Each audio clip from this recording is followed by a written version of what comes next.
The cabin lights glowed soft gold, reflecting off-polished champagne flutes and silver watchbands.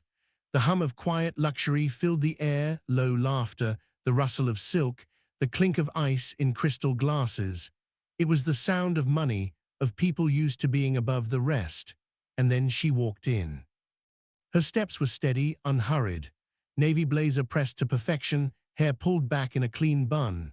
No flashing jewelry, no loud perfume, just presence, a calm that made some turn to look, not because she demanded attention, but because she carried it naturally. She held her boarding pass tight, scanning the rows until she saw it seat 1A first class. But as soon as she stepped into the aisle, the smiles began to fade. Conversations paused. Eyes trailed over her like she'd wandered into the wrong movie set. The flight attendant, a woman in red lipstick and polished nails, turned her way with that professional smile, the one that could shift from warm to cold in a heartbeat. "Good afternoon, ma'am," she said, voice polite but tight. "Can I see your ticket?" The woman handed it over without hesitation. The attendant glanced down, expecting the usual, a typo, a mistake, maybe a standby note, but her expression changed when she read it. Her brows knit together, confusion laced with disbelief. "Ma'am, this seat is for first-class passengers only." A pause, the air thickened, someone coughed, another pretended to check their phone. The woman in the navy blazer didn't blink. "I know," she said, her tone calm but firm, "that's my seat." The attendant blinked, then forced a laugh, the kind meant to cover discomfort. "Of course, I just need to double-check. Could you step aside for a moment?" A man too rose back, leaned toward another, whispering just loud enough, probably upgraded by mistake. A woman with diamond bracelets smirked, eyes dragging over the stranger's modest clothes. "Happens all the time." The black woman heard them. She didn't react. Her eyes stayed steady, focused on that single seat, 1A. Her mother used to tell her, never let them see you small, even when they try to make you invisible. The attendant's radio buzzed softly. "We have a discrepancy in seating. Passenger in 1A. "I'll wait," the woman said suddenly, her voice quiet but cutting through the hum like a blade. The attendant looked startled. "Excuse me." "I'll wait right here." The engines outside began to rumble. The cabin trembled slightly, a low vibration through the floor. The woman didn't move. She stood there, still, dignified, as if her presence itself was a protest. One of the men in business class shifted uncomfortably. He kept glancing at her, then at his drink, then at her again. Guilt flickered in his eyes, the kind that whispers, "I should say something," but never grows strong enough to act. The attendant sighed and stepped closer, lowering her voice. "Look, ma'am, I'm sure this is just a mix-up. These seats are reserved for certain guests." The woman tilted her head slightly. "Certain guests." The attendant hesitated, realizing what she'd implied. "I only mean, it's just unusual." "Unusual for who?" The question hung heavy. The attendant's lips parted, but no answer came. The silence stretched so long that even the hum of the plane seemed to fade. The other passengers shifted, uncomfortable, pretending not to watch while watching everything. Finally, the captain's voice broke through the speaker. "Cabin crew, please prepare for departure." The attendant forced another smile. "Please, ma'am, I'll need you to take a seat until this is cleared." The woman looked down at her ticket again, seat 1A, printed bold and clear, her name beneath it, Dr. Maya Collins. She wasn't just any passenger. She was a neurosurgeon heading to a conference where she'd be the keynote speaker, the first black woman ever to do so. But right now, none of that mattered.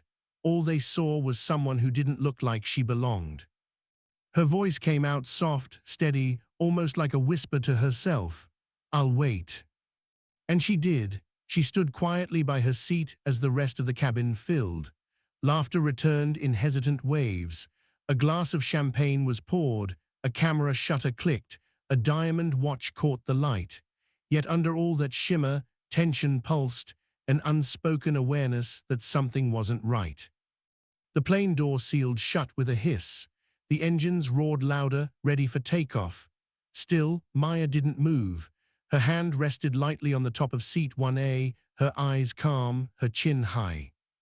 A child in the second row peeked over the armrest, watching her. The girl's mother pulled her back, whispering, "Don't stare, honey." But the child kept looking. There was something magnetic about Maya's stillness, something quietly powerful, the kind of strength that doesn't shout, but reshapes the air around it. The attendant tried one more time, her voice strained now. "Ma'am, please, we're about to take off." Maya exhaled slowly. "Then perhaps you should let me sit down." It wasn't anger in her tone. It was truth, clean, undeniable, stripped of apology. The attendant froze. Her face flushed pink, then pale.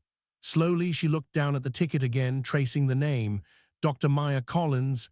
Her eyes flicked up, something changed in them. Recognition, realization, shame. The sound of the cabin seemed to dim. For a heartbeat, no one spoke. The businessman who'd whispered earlier cleared his throat, trying to look away. The woman with the diamonds shifted, suddenly fascinated by the window. The attendant swallowed hard, stepped back, and nodded stiffly. "Of course, Dr. Collins, please take your seat." Maya gave a polite smile, not gloating, not bitter, just tired. She sat down slowly, adjusting her seatbelt as if nothing had happened. The attendant turned to leave, but before she did, Maya's voice stopped her. "Thank you," she said simply. The words were soft, but they landed heavy. The attendant gave a small nod, her eyes flickering with guilt before she walked away. The engines roared louder, and the plane began to move.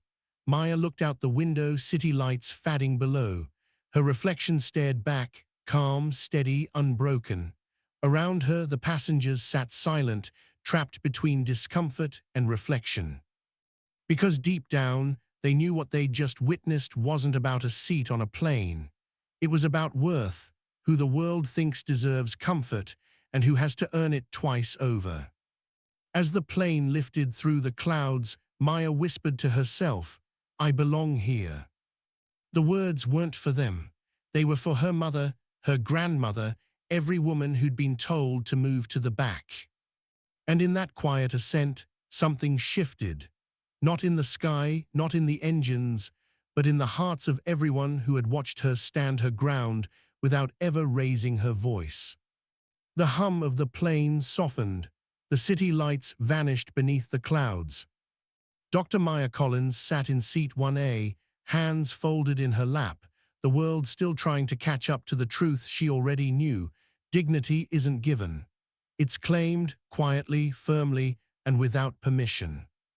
The plane sliced through the clouds, a silver bird carrying a storm inside its walls.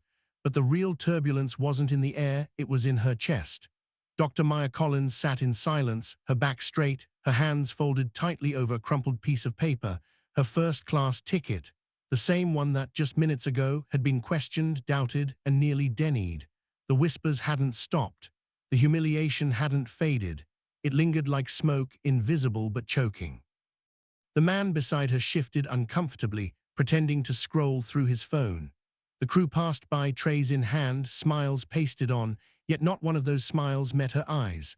One of them leaned toward another, whispering as if gossip was part of their job description. "She's lucky we didn't kick her off." The other chuckled under her breath, low but cruel. Probably thought she'd get a free upgrade. They moved on, leaving a trail of shame that wasn't hers to carry, but somehow always was. Maya looked out the window. The sky stretched endlessly, soft and golden above the clouds. It should have been peaceful, it should have been beautiful, but even here above the earth, above the noise, she still felt the weight of it. The invisible wall that kept saying, "You don't belong here." She pressed her hand against the armrest, steadying herself, her fingers brushing against the smooth leather meant for those with status. The irony wasn't lost on her. She'd spent her entire life working to sit in a seat like this, and even here, they wanted her to move back. The seatbelt light blinked. The captain's voice echoed overhead, calm and practiced. "Ladies and gentlemen, We may experience a bit of turbulence. Please remain seated." Then came the shaking, first soft, then sharp. The plane jolted suddenly, cups rattling, gasps breaking through the cabin. For a moment the laughter died. Even the privileged forgot how to look powerful when the air itself turned unpredictable. Maya stayed still, her hands gripping the edge of her seat. Her breath came slow, steady, the kind of composure that doesn't come from peace, it comes from survival. A woman across the aisle reached for her husband's hand, fear widening her eyes. He squeezed it gently, muttering something about control, as if money could buy safety at 30,000 feet. Maya glanced at them briefly, then closed her eyes. The hum of the engines grew louder, the air trembled, but she didn't pray for calm skies. She didn't pray for mercy.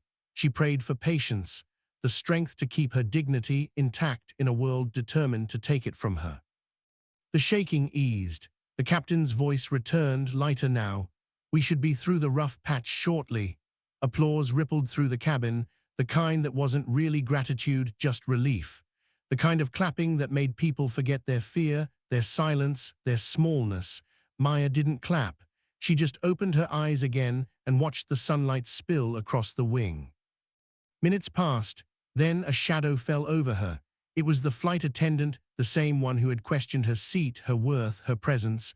The woman's makeup was still flawless, her smile still fixed, but her voice had softened just a little. "Dr. Collins," she said, glancing down awkwardly, "I just wanted to apologize for earlier. There was confusion in the system." Confusion, that word again, the word that always came before an apology without meaning. Maya looked up at her, expression unreadable. "Confusion," she repeated softly. "That's what we are calling it now."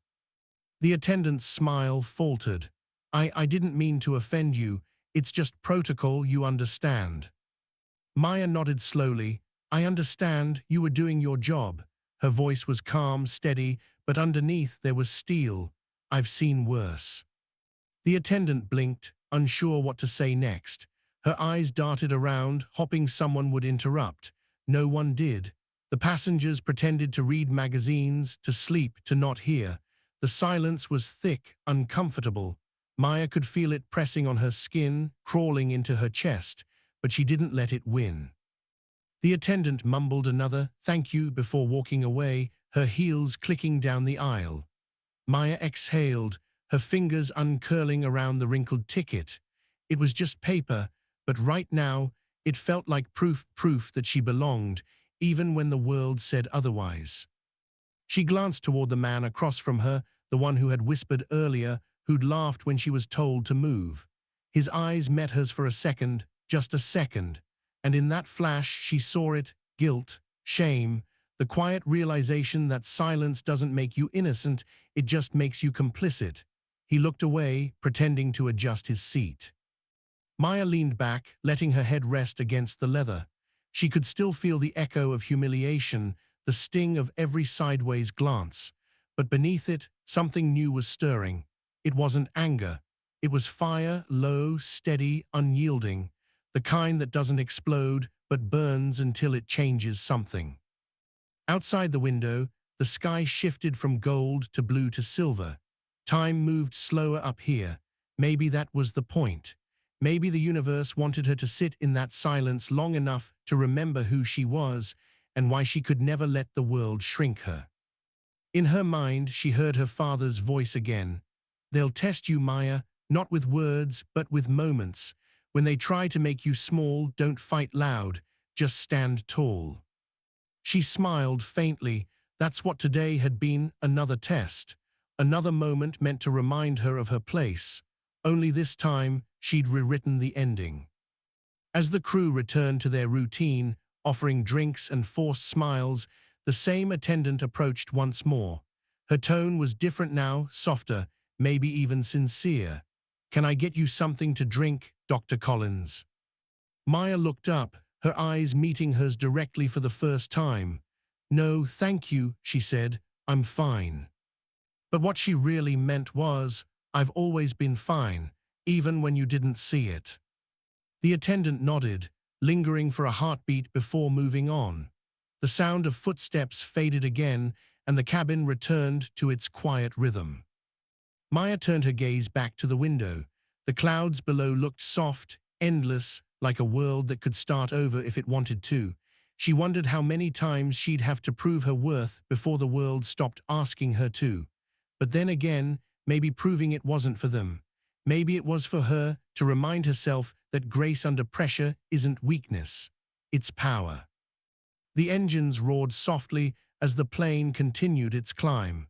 The city was long gone beneath the horizon, and for the first time that day, she let herself breathe, deep, slow, free.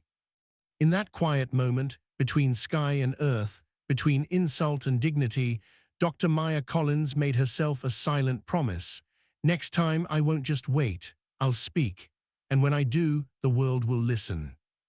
Because this moment of humiliation, this silence, it wasn't the end of her story. It was the spark. And somewhere deep inside, where pride and pain met, the fire grew brighter. The kind of fire that doesn't just light a path, it burns down the doors meant to keep you out. Above the clouds, where judgment couldn't reach, she smiled to herself. The turbulence was over, but the lesson remained. Dignity isn't given by the world. It's claimed, quietly, relentlessly, by those who refuse to disappear. The cabin was quiet now, the kind of quiet that wasn't just the hum of engines or the soft rustle of papers. It was a silence that pressed on the chest, thick and heavy, like the pause before a storm breaks. Passengers shifted in their seats, unsure what had come over them. The chatter of glasses, the muted clinking of silver, even the small coughs and sighs had stopped. Eyes darted toward the cockpit door as it creaked open, and in the doorway stood a tall man in a crisp pilot's uniform, the kind that demanded attention without a word. His presence filled the aisle instantly. Heads turned, some curious, some wary, others skeptical. But it wasn't just the uniform or the rank insignia that made everyone stop. It was the way he carried himself, steady, purposeful, almost regal. He scanned the cabin slowly, like he was searching for something, no, someone. His eyes moved past the rows of passengers in designer suits, past the cocktail glasses and polished watches, until they landed on her.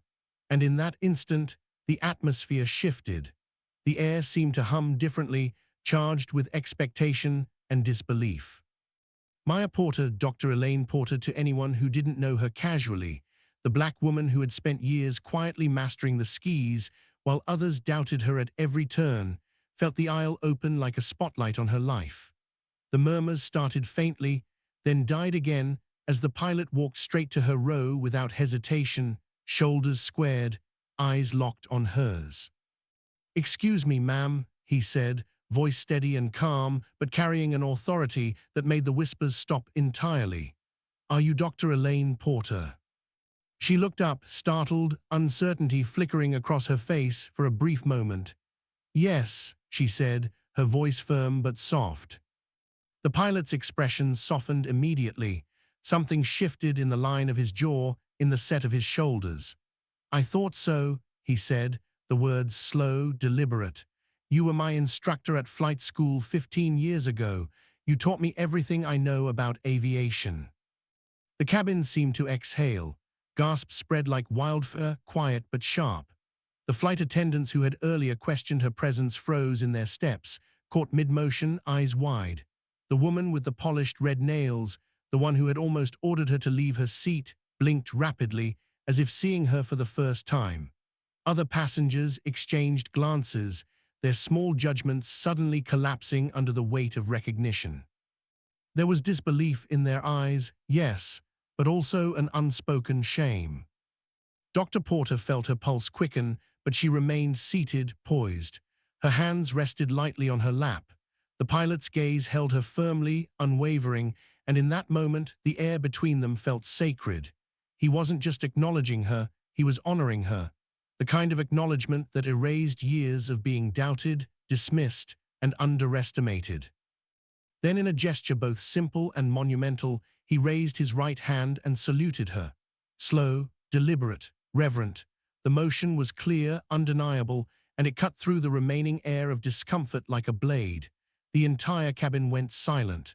The sound of the engines faded into the background, And for the first time, the passengers weren't hearing the drone of a plane, they were hearing a lesson in humility. "Ladies and gentlemen," the pilot said, turning to face them now, shoulders squared, voice carrying effortlessly through the rows, commanding attention without a hint of arrogance. "This woman paved the way for pilots like me. She deserves more than this seat. She deserves our respect." A stunned hush followed. Some mouths hung open, others pressed together. The people who had smirked, whispered, or turned away just minutes ago now shifted uncomfortably in their seats. Some leaned forward, unable to look away. For a moment, there was no class distinction, no designer suits, no diamond watches. There was only the truth, that this quiet, composed black woman, who had endured subtle humiliation and outright doubt, had built the very skills, the very knowledge, that allowed this man, and so many others like him, to fly safely through the skis. Maya's eyes glimmered, a mixture of surprise, relief, and something deeper, pride tempered with grace. She hadn't asked for recognition, hadn't expected it. Her life had been about teaching, about quiet excellence, about proving competence in spaces that often refused to see her. And now, in the middle of a first-class cabin filled with judgment and entitlement, the acknowledgement came in a way that was undeniable, unshakable. It wasn't a simple apology. It wasn't a backhanded compliment. It was respect, pure and visible for everyone to witness. The pilot stepped back slightly, keeping his posture perfect, letting the moment breathe. The passengers remained frozen, some nodding slowly, as if learning a lesson they hadn't anticipated. The flight attendants, once cold and dismissive, exchanged looks, mouths tight, realizing the weight of their earlier actions. There was no way to undo it now, no polite dismissal that could erase the truth they had just been forced to see. Dr. Porter allowed herself a small smile, a quiet acknowledgement of the moment. She straightened, subtly, deliberately, letting the dignity she had carried her whole life shine through. This was more than a recognition of her skill in aviation. It was a recognition of her worth, her humanity, her persistence in the face of countless doubts and prejudices. Every sideways glance, every whisper, every unfair challenge she had faced was being confronted silently, powerfully, by this single gesture of acknowledgement. The cabin shifted. Whispers returned, but now they were different, not mocking, not dismissive, but incredulous, reflective. Some passengers whispered to one another, incredulous that they hadn't realized the truth sooner. Others simply sat back, eyes on her, unable to move or speak. The invisible walls of hierarchy that had seemed so impenetrable moments ago now felt fragile, crumbling in the presence of undeniable respect and honor. Maya's gaze swept the cabin slowly, absorbing the faces, the reactions, the subtle nods of apology and understanding. She didn't need to say anything. The acknowledgement, the salute, the public recognition, it spoke louder than words ever could. And yet her mind already began to turn, thinking beyond this moment. There would always be those who doubted, who whispered, who pretended not to see. But moments like this, rare as they were, reminded her that truth had power. That integrity, patience, and quiet mastery could speak even louder than the voices of entitlement. The pilot gave a final, respectful nod before stepping back toward the cockpit. The cabin slowly returned to its normal rhythm, yet it wasn't the same rhythm as before. The air had changed. A lesson had been written into the memory of everyone on that flight. Respect, once earned in silence, had been declared in the most visible way possible. Dr. Porter leaned back in her seat, calm now, composed, the tension in her shoulders easing slightly. Her eyes caught the flight attendants one last time. They weren't smug, weren't cold. They were hesitant, cautious, perhaps realizing that the world had shown them a standard they hadn't considered before. She nodded subtly, almost imperceptibly, as if saying, "It's okay. Now you know." The passengers around her slowly adjusted, some avoiding her gaze, some glancing with newfound admiration. The man who had whispered about her being a mistake earlier avoided eye contact, a flush creeping across his face. Some of the women with designer jewelry smoothed their skirts, looked out the window, and whispered to themselves. And yet none of that mattered. The acknowledgement had come. The respect had been earned and displayed for all to see. Outside the window, clouds rolled by in soft waves, the sun glinting off their tops. The plane moved forward, cutting through the sky with quiet determination. Inside, Dr. Porter sat upright, calm, dignified, knowing that this moment, small to some, monumental to her, would linger far longer than any first-class comfort ever could. Because today a lesson had been taught, and it wasn't whispered, it wasn't hidden, it was declared. Respect wasn't something she needed to demand. It was something she had earned quietly, persistently, undeniably, and now the world could see it. And in that, the cabin wasn't just a plane anymore. It was a courtroom, a classroom, a theater of truth. Dignity, she understood, wasn't about the seat you were given. It was about the life you lived, the impact you made, and the unwavering integrity you carried, even when the world tried to deny it. And for everyone watching, in that first-class cabin, the lesson was clear: never underestimate those who have worked in silence.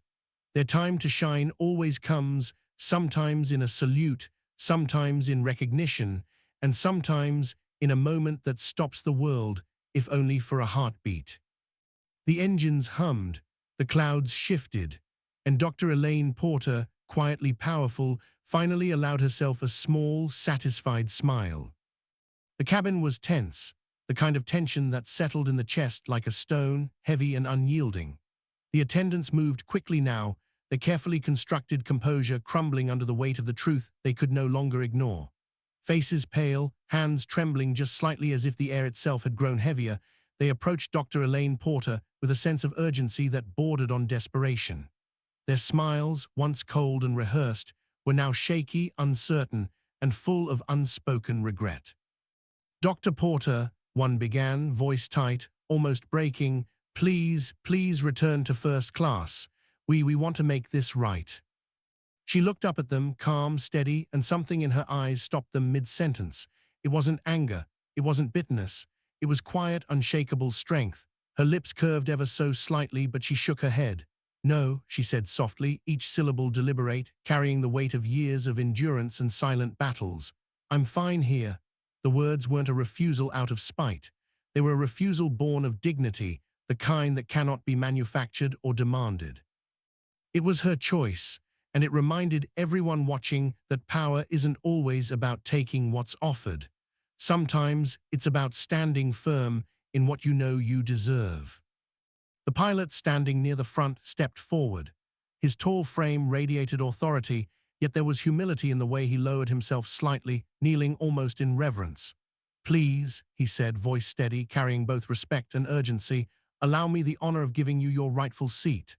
His eyes met hers, not with pity, not with hesitation, but with recognition. Recognition of her brilliance, her skill, her years of dedication that had shaped him and countless others in the skis. The cabin, once filled with whispers of doubt, fell silent again. The air was thick with expectation, charged with the knowledge that something extraordinary was about to happen. For a heartbeat she paused. She didn't rush, didn't falter, just stood and allowed the gravity of the moment to settle. Then slowly, deliberately she rose, not in triumph, not in vindication, but in quiet strength, the kind that commands attention without needing applause. Her movements were graceful, measured, and the cabin seemed to contract around her, each step echoing like a heartbeat in a cathedral. Every passenger she passed lowered their eyes instinctively, shame heavy in their throats, some stiffening in their seats, some shifting nervously in discomfort. They had seen her challenged, doubted, dismissed, and now they were witnessing something they could not erase: her unwavering dignity. She moved forward, each step carrying the calm authority of someone who had spent a lifetime proving herself in spaces that weren't made for her. The hum of the engines faded beneath the silent gravity of the moment, and even the soft rustle of clothing and the click of seatbelts seemed to pause, as if the cabin itself were holding its breath. She approached 1A, the seat that had been denied to her, the seat that had been a battleground of small prejudices and subtle dismissals, and she sat down. Not a smile, not a nod to the audience of onlookers. Only grace, only calm, only the quiet satisfaction of someone who had never needed validation to know her worth, but now had it undeniably acknowledged. The pilot straightened behind her, standing tall once more. His voice, when it came, echoed through the cabin, carried over the soft hum of the engines and the tense silence of the passengers. "Sometimes," he said, deliberate and reverent, "the world forgets who taught it to fly." The words hung in the air, heavy, undeniable.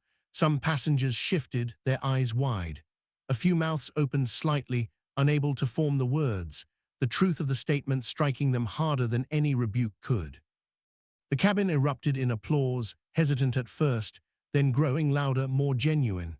Some passengers clapped with tears in their eyes, others with hands trembling, as if the very act of acknowledging her brilliance had moved something inside them. The privilege they had carried so casually was suddenly charged with guilt, recognition, and respect. For the first time, the cabin didn't just feel like first class, it felt like justice at 30,000 feet. Every seatbelt clicked, every paper rustled, every glass tapped lightly in celebration of a moment larger than any single person. Dr. Porter sat quietly, hands folded in her lap, watching the cabin around her.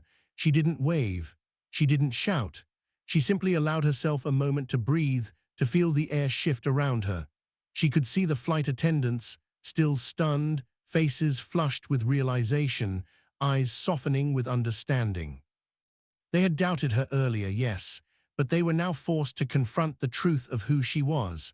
A woman who had built her place in the skies, who had trained the very people now acknowledging her, who had moved through challenges that would have broken most.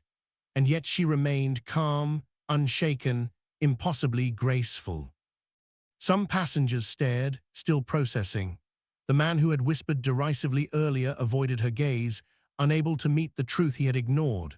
Others whispered quietly to themselves, as if reading a lesson in humility they had not expected to learn. The woman with the diamond bracelet shifted, eyes glistening, finally understanding that value and brilliance cannot be measured by appearances or preconceived notions.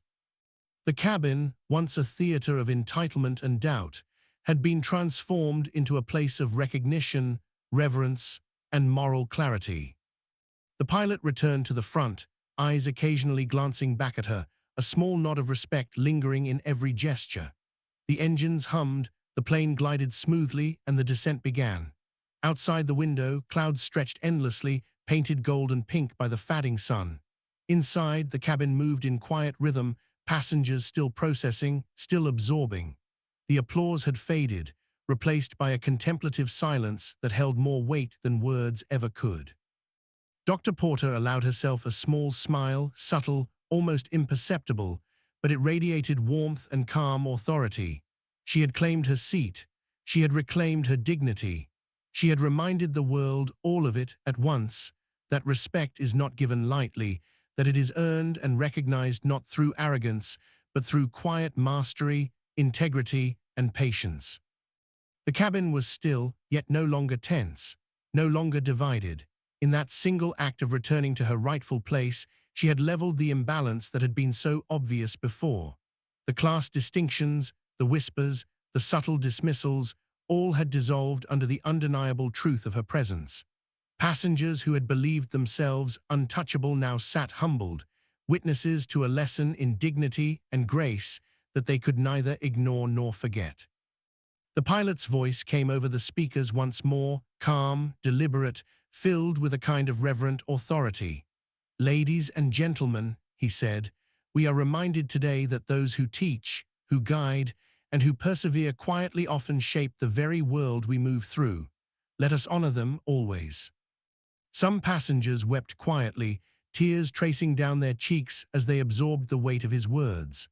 Others sat in thoughtful silence, finally aware that humility and respect carry a power far greater than wealth, status, or privilege. Dr. Porter sat in her seat, unshaken, serene, embodying that lesson in its purest form. The plane continued its descent, sunlight glinting off the metal, clouds parting like witnesses to the justice unfolding below. Dr. Porter's gaze rested on the horizon, the subtle curve of the earth visible, endless, promising. In that moment, the cabin was no longer just a place to travel. It had become a theater of moral reckoning, a testament to the power of quiet strength, the necessity of acknowledgement, and the beauty of grace under pressure. Dignity, she understood, is never stolen. It cannot be granted. It can only be lived, carried with patience and resilience until the world at last is forced to recognize it. And at 30,000 feet, as the plane cut smoothly through the sky, that recognition had finally arrived.